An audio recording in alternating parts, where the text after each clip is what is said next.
maglalagay na tayo dito ng tubig. Ayan, tayo dito na 1 cup of ketchup, white sugar. Ayan po.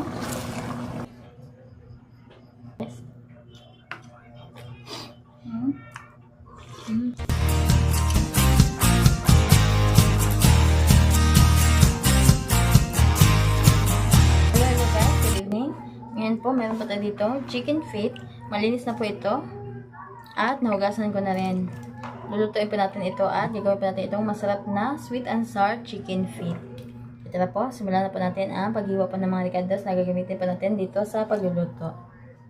Maghihiwa lang po tayo dito ng onion, garlic at saka itong ating siling at salo.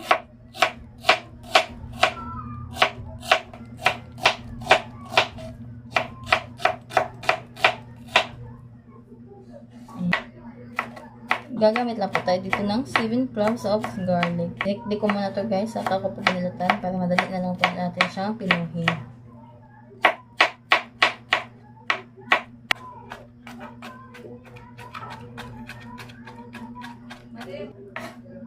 Ayan, okay na rin itong ating garlic guys. Ayan lang po natin ng ganito kalalaki. Ayan, pag ganyan, okay na po yan.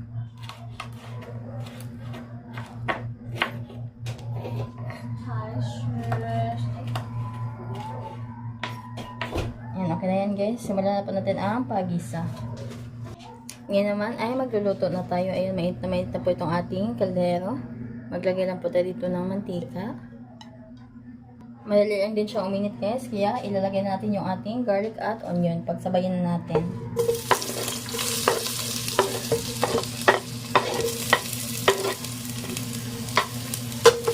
Ayan, gisahin na natin. Pag lumabas na yung kanyang aromatic, saka natin ilalagay yung ating bell pepper. Ayan, lumabas na yung kanyang aroma. Ilagay natin yung ating bell pepper.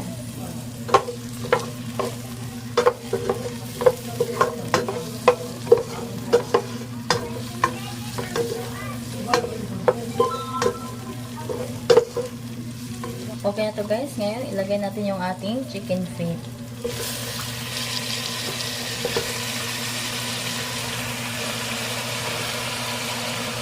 Ilagay natin to.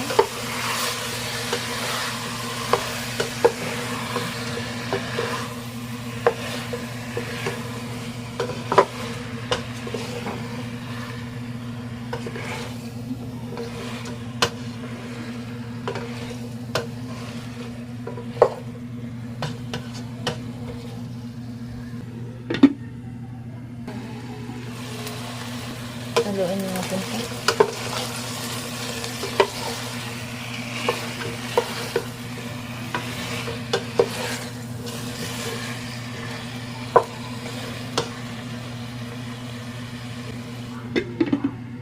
Pala ulit, i-fry man natin yung chicken feet, saka natin lalagyan ng sabaw.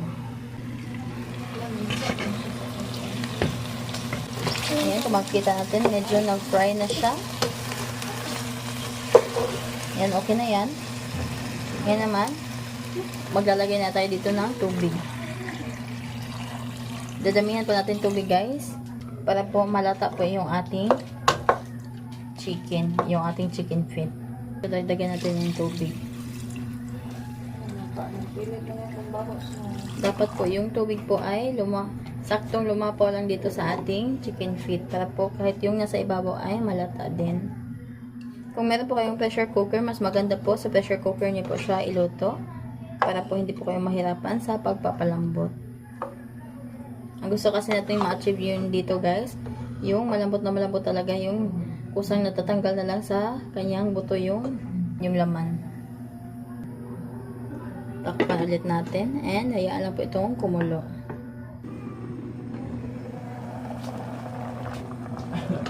Ayan. Nag-reduce na nga ang sabaw nitong ating chicken feet. At saka lambot na din siya guys. Ngayon naman ay titimplahan na po natin siya habang meron pa siyang sabaw. Ayan. Mag-a-add po tayo dito ng 1 cup of ketchup. Add po tayo dito ng 1/4 cup of vinegar. 1/3 cup of white sugar, 1/3 cup of soy sauce or patis, pamintang durog, at kaunting asin.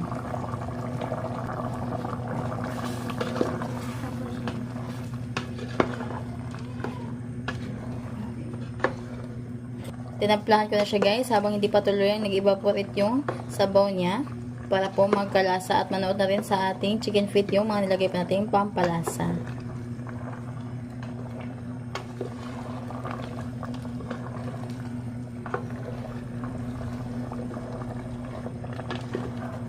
Tuluyan na natin ito pakuluan hanggang sa mag-evaporate konti yung kanyang sabaw at adjustin natin yung timpla mamaya.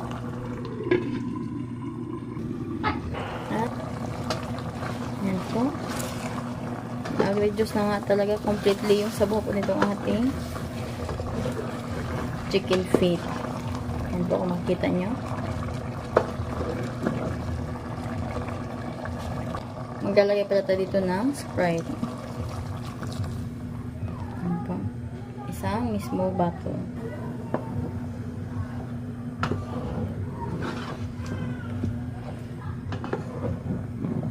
Ito na po yung magsisilbing sabaw po nitong ating sweet and sour chicken feet.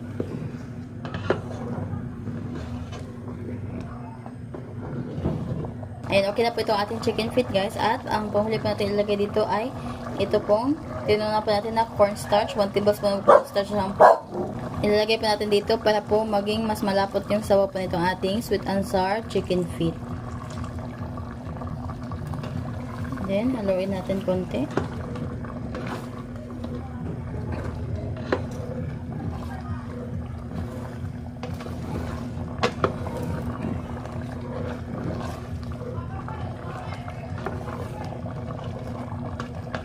Ayan guys.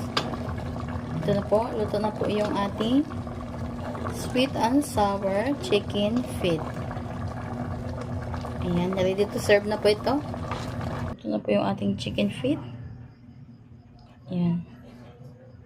Hey guys! At ayan po. Naluto na rin po yung ating sweet and sour chicken feet.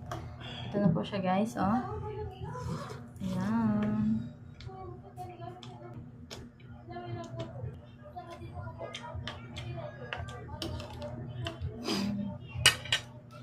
Kain po tayo guys.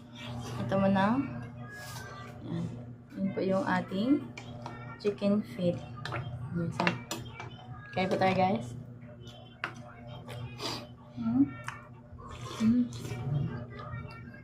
Grabe, sobrang lambot guys.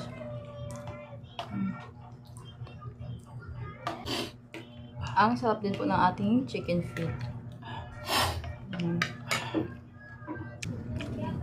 Guys, oh. Ayan. Kain pa tayo.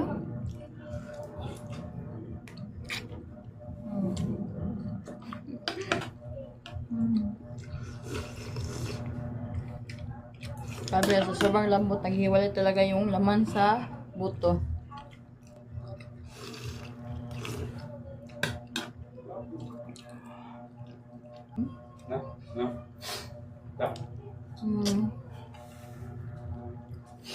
At ayan po guys, natapos na rin po tayong kumain. Napakasarap po at napakalambot po ng niluto po nating sweet and sour chicken feet. Kaya itry niyo po itong ating recipe for today.